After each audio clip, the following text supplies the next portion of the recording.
But on the spiritual path, our perspective is constantly being challenged. It's constantly being challenged. This very force of Kundalini Shakti is here to challenge our human, tyrannical, authoritarian perspective. And by that, I mean everyone. If you feel into your ego, you'll see it's like a little tyrant.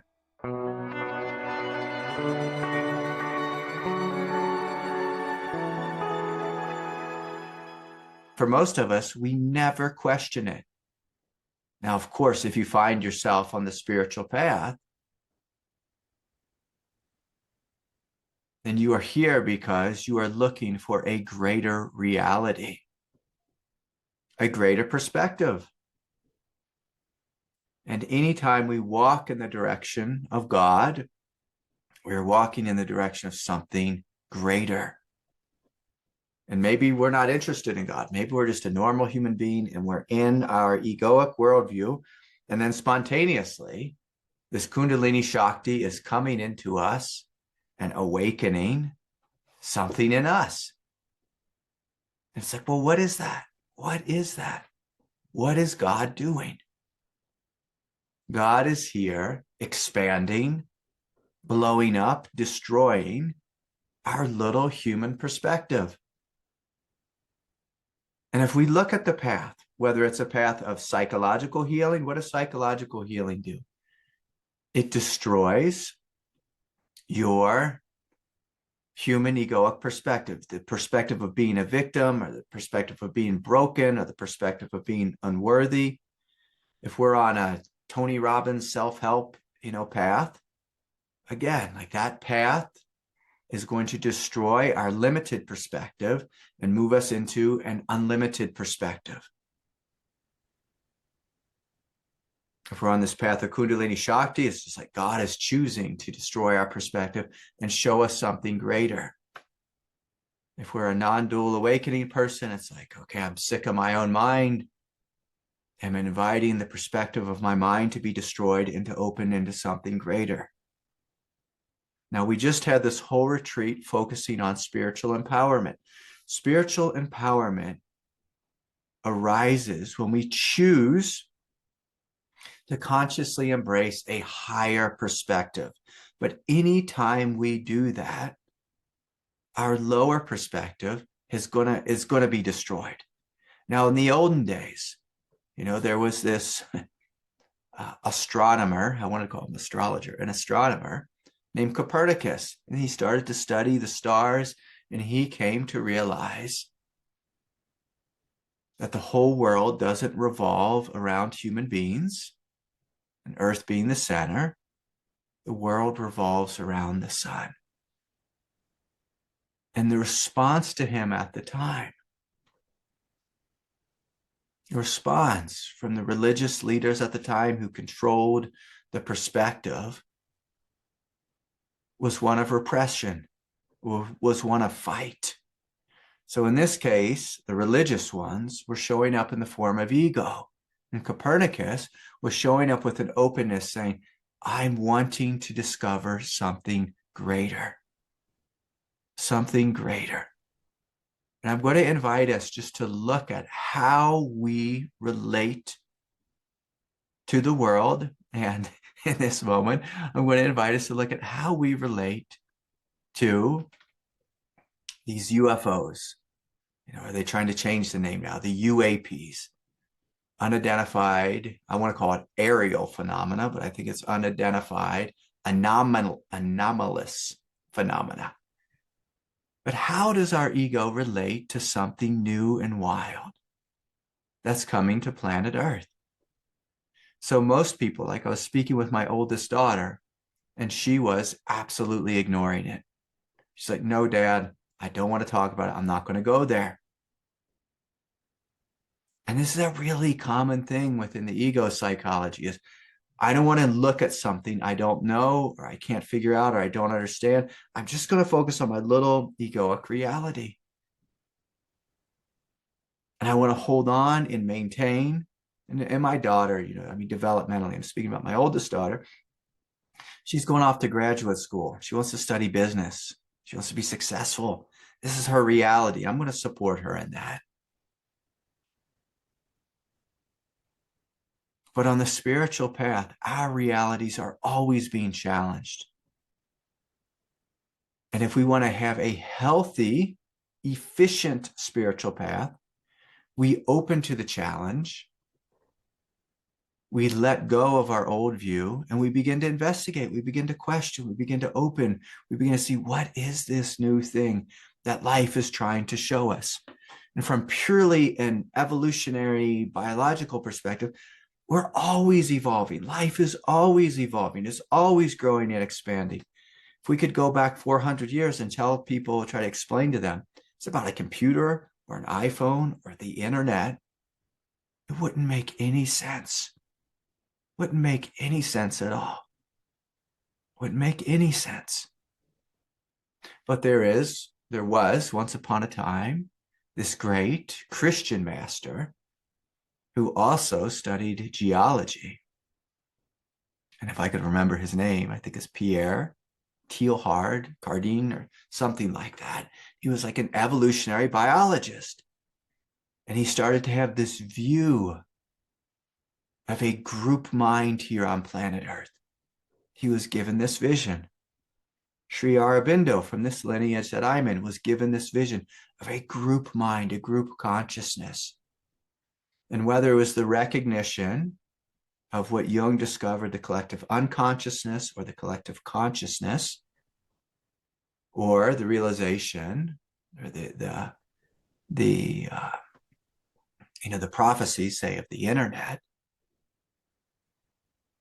it's like, how do we relate to the expansion of consciousness? Do we fear it? Do we hunker down and try to control it? Do we resist it? Do we deny it and act like it doesn't exist and just keep going on with our days? And if you look at like the leaders, of this beautiful country of the United States, and like the governor of New Jersey is basically saying, we don't know what these things are, but don't worry about it. Don't worry. It doesn't appear to be a danger to public safety. And so you see all these government officials are trying to put people back to sleep, saying, hey, it doesn't appear to be a danger. It's just trying to quell, people's fears. You're just trying to relax the fears. Just don't worry about it. Don't worry about it. I don't know what these things are, but don't worry about it. This is how the ego operates, as it tries to ignore, deny, suppress. Sometimes if we're on the spiritual path, our ego gets sophisticated and tries to spiritually bypass things that we don't know, that we can't understand, that don't make sense to us, and just got to ignore it. Jung had a whole psychology. What happens when we ignore? A shadow develops. And of course, we lose power. But on the spiritual path, the whole path is about our perspective being blown open, being destroyed. And I can tell you, once upon a time, many times I've seen different things in the sky that didn't make sense. But one time in particular, I was on a retreat, at this Taramandala Tibetan Buddhist Center, and I saw these three objects in the sky. And they were objects that did not make sense to my human mind. Still to this day, my mind cannot put them in a box, because here on planet Earth, our ego looks at objects as something being solid, something having like a solid shell, like, anything. This is an object. It's my chocolate espresso beans. This is an object. It's solid. This is an object. It's solid. Everything is solid, and we know what it is. We touch it. We investigate it with our hard materialistic sciences, and we know what it is. But here I was on retreat, and these three objects came out of the sky, and they were breathing and growing and morphing. They were plasma-like. And it was so utterly bizarre.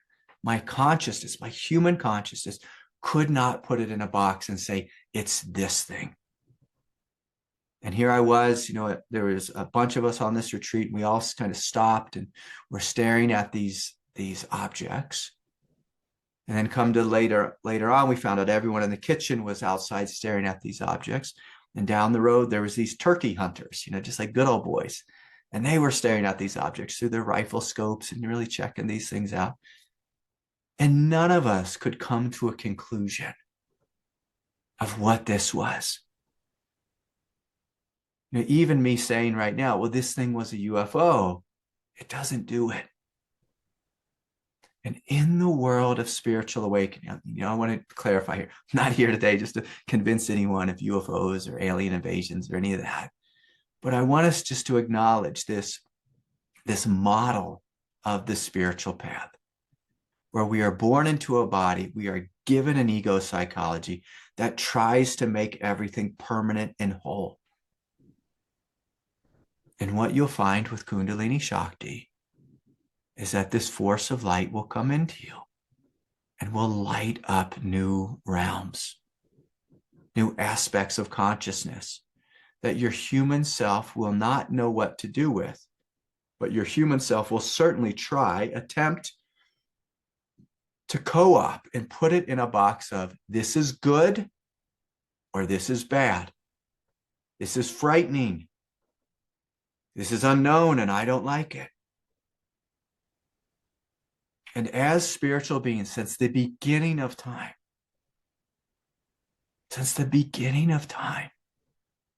we have looked up at the sky. We have looked up at the heavens. We have looked out at this massive universe and wondered, what is my place? What is this all about? I can remember a past life where I was some type of African witch doctor. This was like tens of thousands of years ago. And I had bones and a bone necklace, and I was shaking these bones, but just staring up at the immensity of the universe with this great question of wanting to commune with the hugeness of life. The hugeness of life. Now, if I feel into that lifetime, I could say I had all kinds of friends and family whose only concern was about hunting, killing a wild beast, or fighting with warring tribes or whatever it is. And this is what our ego is good for. As our ego is good for hunting, it's good for fighting, it's good for taking care of the practical stuff here on planet Earth. Make sure that we brush our teeth in the morning and at night. But our spiritual sense of self has always opened to this vast unknown. And we get a sense of empowerment when we open with a sense of faith and trust and a willingness to see, a willingness to explore, a willingness to discover.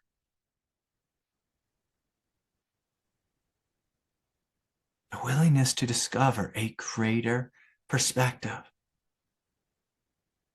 But human beings are these paradoxical creatures. We can love deeply, so deeply. And yet on the flip side, we have an ego psychology that could be vengeful or angry or abusive or harsh. And so it's a very messy experience being human. And as this Kundalini Shakti comes into you, as we begin to awaken, I ask you, do you open to things that you do not understand, that don't make sense, that are difficult or are challenging or burning or are overwhelming?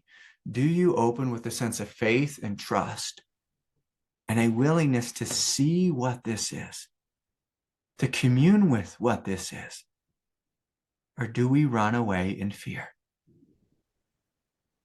Do we run away in fear? Do we shut down? Do we grip? Do we contract? Those of you in this group who are willing to open with faith, a faith in the strength of your being, a faith in the intelligence of God, a faith in the innate goodness of life, will have a much quicker and more efficient path than those of you who unconsciously choose to resist.